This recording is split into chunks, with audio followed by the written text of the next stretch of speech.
Welcome to the YouTube channel of Snehata Srivastava, XSG Lok Sabha. In this video, I am going to tell you about the private members' resolutions.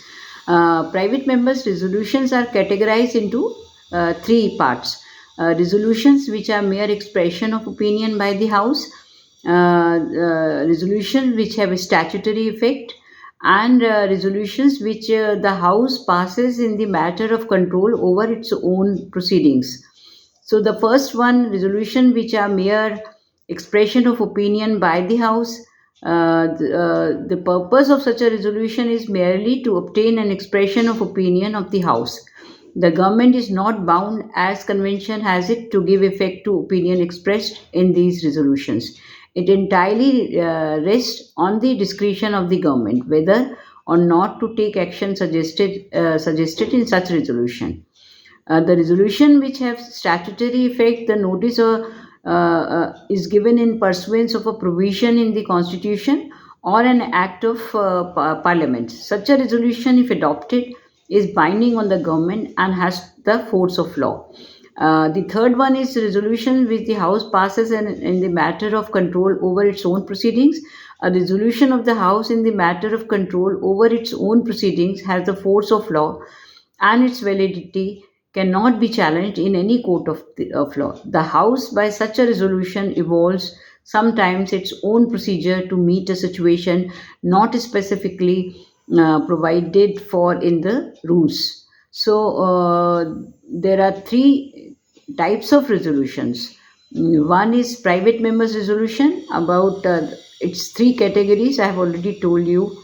Then there is a government resolutions and there is a statutory resolutions. So the private members resolution, a private member who desire to move a resolution has to give notice to that effect in the first instance.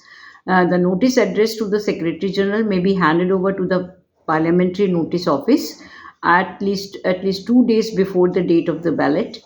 The names of members from whom such notices are received are balloted, and the members securing the first three places in the ballot for any particular day allotted for private members' resolutions are asked to give notice of one resolution each within 2 days after the date of the ballot.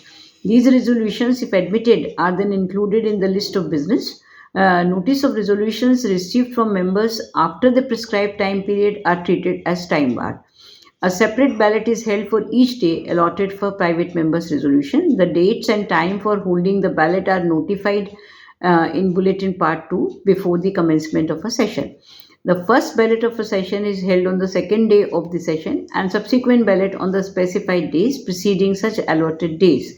If on examination the resolution of which a notice has been given by a member is found to be inadmissible, the member concerned is asked to table another resolution. In an exceptional case, the debate on a private member's resolution was adjourned to the next day allotted for private members' resolutions after suspending the provisions of Rule 30 in bracket 1 and the proviso to Rule 29 to enable the resolution to be set down in the list of business without ballot as the first item. There has been an instance when debate on a private member's resolution was adjourned to a date to be fixed later without altering the order of the resolution by suspending proviso to rule. The Committee on Private Member Bills and Resolutions considered the question of adjournment of debate on private member bills resolution and simultaneous suspension of Rule 30 in bracket 1 in its application to the bill resolution to that bill resolution in pursuance of an observation made by the chair during the course of discussion on a private member's bill. After considering all aspects of the matter, the committee, in their report to the Speaker, observed that consent should not normally be given to move a motion for suspension of Rule 30 in bracket 1 in its application to the debate on a private member's bill or resolution so as to enable the item to be set down for further discussion on the next day allotted to that category of business without having to go through ballot.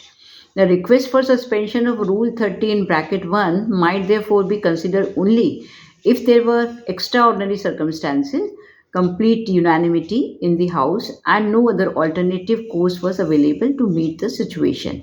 So once a resolution is moved in the House, any one of the five contingency may arise. It may be adopted or it may be negativated, or it may be withdrawn, or it may remain part discussed, or the debate thereon may be adjourned. So, that this is about the private members' resolutions. Thank you.